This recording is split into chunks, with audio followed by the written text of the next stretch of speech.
चलत रामचंद्र,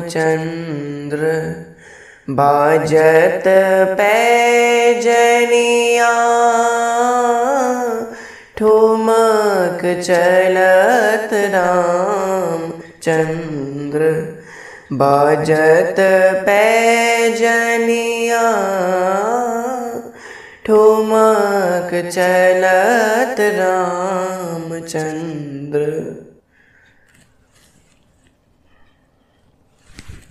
तो जिस प्रकार पिछले भाग में हमने जाना कि कैसे आखिर क्यों श्री कैकेयी माता ने भगवान श्री राम को वनवास भेजने का निश्चय किया, और वनवास भेजना कैकेयी माता की कोई षड्यंत्र नहीं था। कैकेयी माता का ये भगवान श्री राम और पूरे पृथ्वीवासियों के लिए एक बहुत बड़ा उत्तम कार्य था, क्योंकि इसके द्वारा, इस वनवास के द्वारा कई लोगों के दुख जाने वाले थे, कई लोगों की सुख समृद्धि वापस लौटने वाली थी, और कई लोगों का अहंकार चूर होने वाला था।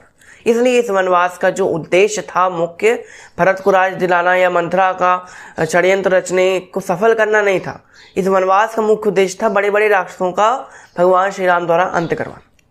तो यहाँ पर जो माध्यम थी, अब यहाँ कैकेयी माता है। अब यहाँ पहली कथा हमने पिछले भाग में जान ली कि कैकेयी माता ने आखिर भगवान श्री राम को वनवास क्यों भेजा था। इसका पहला कारण हमने जाना जो भगवान श्री राम के बालपन से जुड़ा हुआ है, जिसके बारे में हमने पिछले भाग में जाना। यदि आपने उस वीडियो को नहीं देखा है तो उसको आप इस आई बटन पर क्लिक करके देख सकते हैं। यहाँ पर अब दूसरा कारण आता है कि आखिर क्यों कैकेयी माता ने भगवान श्री राम को 14 वर्ष का वनवास दिया या फिर वन में क्यों भेजा। यहाँ पर दूसरा कारण दशरथ राजा श्री दशरथ जी के मुकुट से जुड़ा हुआ। महाराज श्री दशरथ के मुकुट में ऐसा एक रहस्य छुपा है जिसके कारण भगवान श्री राम को वनवास जाना पड़ा। अब यहाँ वो कौन सा रहस्य है, क्या रहस्य है, इसके बारे में हम आज के सत्र में जानेंगे। इसी के साथ साथ हम आज कैकेयी माता के पूर्व जन्म के बारे में भी जानेंगे। तो आइए आज की कथा को आरंभ करते हैं।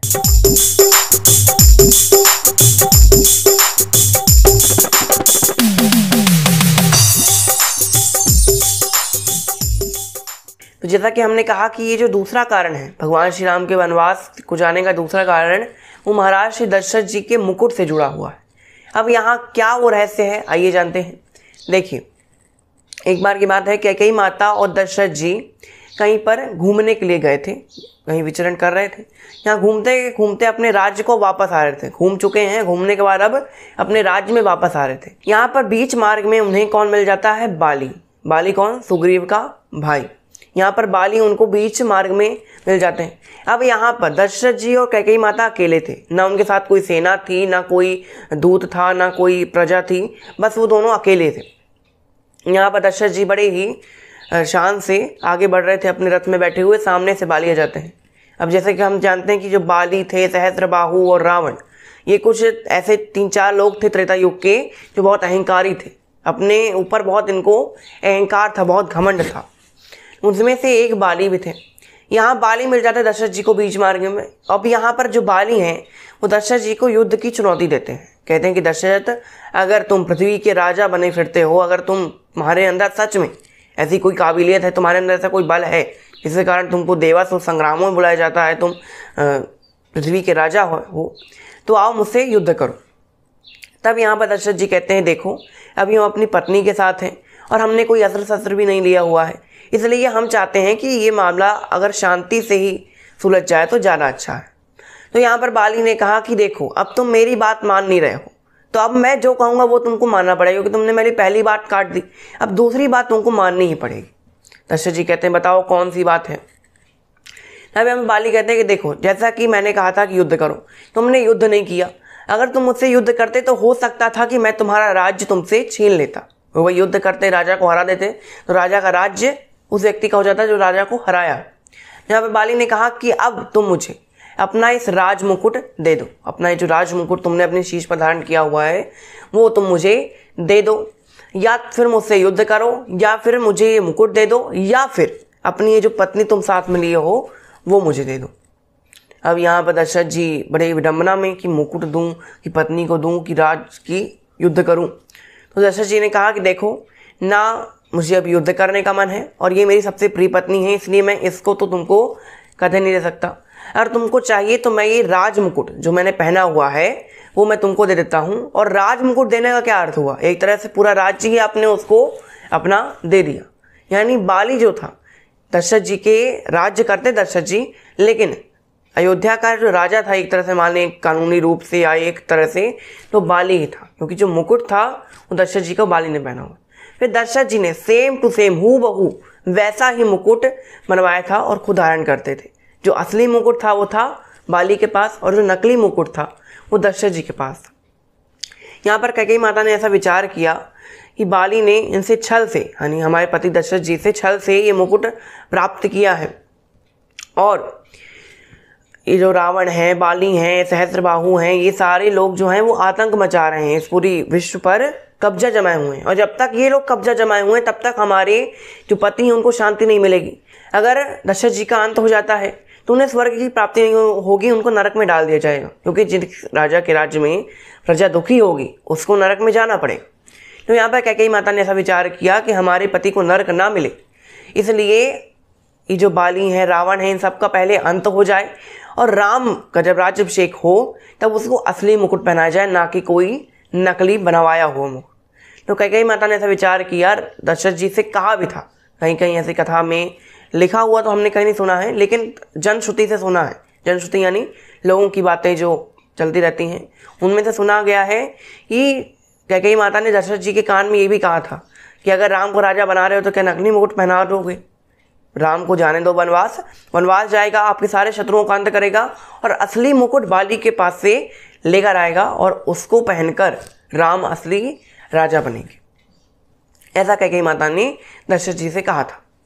यहाँ पर कैकेयी माता ने राम जी को वनवास क्यों भेजा, इसका जो दूसरा कारण है यहाँ पर समाप्त हो जाता है। यहाँ पर अब जैसे हमने कहा कि अब हम आपको बताते हैं थोड़ा सा कैकेयी माता के पूर्व जन्म के बारे में। आखिर कैकेयी माता क्यों थी कौन और इनको अपने माथे पर इतना बड़ा कलंक लेकर क्यों चलना पड़ा? आखिर बहुत कम ही लोग जानते हैं भाई बलिदान कौन सा था, लेकिन ज़्यादा लोग तो यही मानते, गलत मानते कैकेयी माता को कि भाई उन्होंने राम को वनवास दे दिया, यानी ये कलंक उनके माथे पर लगा हुआ। ये वो कलंक उनके माथे पर क्यों लगा? देखिए, इस विश्व में कोई किसी के लिए जिम्मेदार नहीं, कोई किसी चीज़ के लिए जिम्मेदार नहीं होता।